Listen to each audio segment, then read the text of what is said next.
Hello, we are here for one more lesson of this T-FLEX analysis training course, and the topic for today will be the thermal analysis.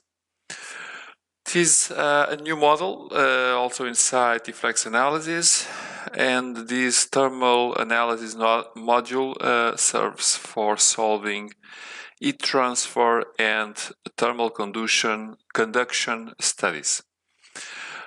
We can point a lot of typical goals that we get when performing this thermal analysis, but I think the two major ones are finding temperature fields and heat flux within a product, being this assembly, a part, whatever it is.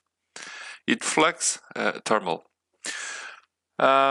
We can have two types or two ways of formulating a thermal analysis study.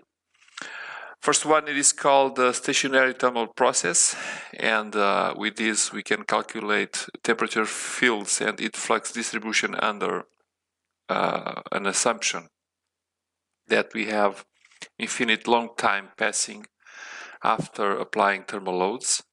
So simplifying this statement, it is does not vary in time, so it's a steady state process.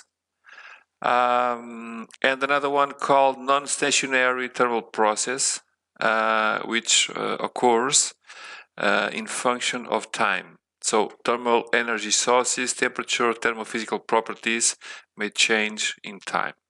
These are the best and the easiest way for you to explain, for me to explain you what is the difference between one and the other. We will have two more lessons about this topic, showing the steps and also showing you a very brief and I think easy example with this model. So as a presentation for today's lesson, it is done.